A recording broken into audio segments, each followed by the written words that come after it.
অথচ গাড়ির মধ্যে যে এত কটা লোক বসে আছে তাদের কারোর চোখে একবার ওই ছেলেটা পড়লো না, কেউ লক্ষ্যই করলো না। সবটা কতটা ইজিলি হয়ে গেল না? আমি তোমার জন্য কি করতে পারি তুমি আমায় বলতে পারো? তুমি আমার প্রাণ বাঁচিয়েছো, নিজের জীবনের ঝুঁকি নিয়ে তুমি তুমি আমায় ফলো করেছো, তাই তুমি আমাকে খুঁজতে পেরেছো। এটা সহজে কেউ কারোর জন্য করে না। Thank you so much. বলো আমি তোমার জন্য কি করতে পারি? এই সুযোগে আপনাদের সবার সাথে দেখা হলো, এটাই আমার সব থেকে বড় পাওনা। আর আমি সত্যি সত্যি কিছুর বিনিময়ে এটা করিনি। একটা ভালো মানুষ, একটা সুনাগরিক হওয়ার জন্য যেটা আমার মনে হয়েছে আমি সেটাই করেছি। আপনি বললেন আমার ভালো লাগলো, থ্যাংক ইউ। কিন্তু আপনাদের থেকে আমার সত্যি সত্যি কিছু চাই না। আমি যে তোমাকে এত কিছু বললাম, তুমি কিছু মনে করলে না তো? না না না, অফকোর্স নট।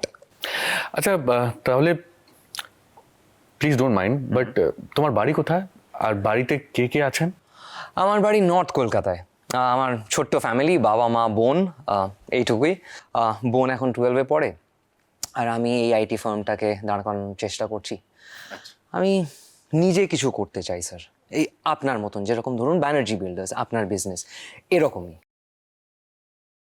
হ্যাঁ, অফকোর্স আপনার আগের জেনারেশন, আপনার বাবা আপনার কাকা বিজনেসটাকে দাঁড় করিয়েছে, আপনি এগিয়ে নিয়ে যাচ্ছেন, সেই সৌভাগ্যটা আমার নেই। আমার বাবা চাকরি করতেন, এখন রিটায়ার করে গেছেন, একদমই মধ্যবিত্ত। আর আমি বাড়ির বড় ছেলে, তো পুরো দায়িত্বই আমার ওপর। কিন্তু তাও আমি বিদেশের একটা চাকরি ছেড়ে এই বিজনেসটা করছি, কারণ বাড়ি ছেড়ে, বাবা মাকে ছেড়ে অত দূর আমি থাকতে পারবো না।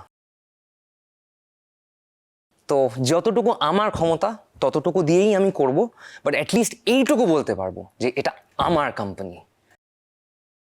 বেশ, all the very best. Thank you so much. আমি তাহলে আসি এবার।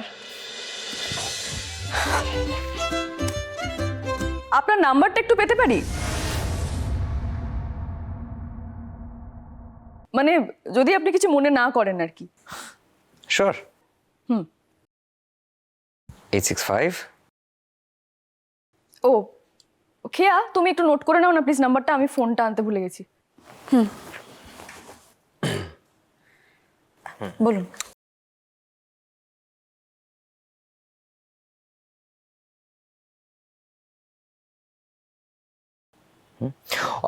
আমার অ্যাকচুয়ালি আরও একটা নাম্বার আছে, আমি বাড়ি যাওয়ার পরে ফোনটা অফ করে দিই, তো আপনার আমার মার নাম্বারটাও নিয়ে নিন। ইয়া, ওটাতে ফোন করবেন।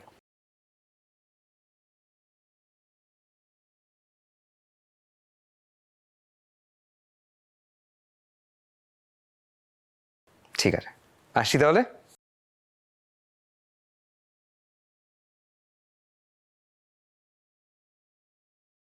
ওই ছেলেটাকে নিয়ে তোমার মনে কোনো খটকা আছে? খটকা তো ডেফিনেটলি আছে।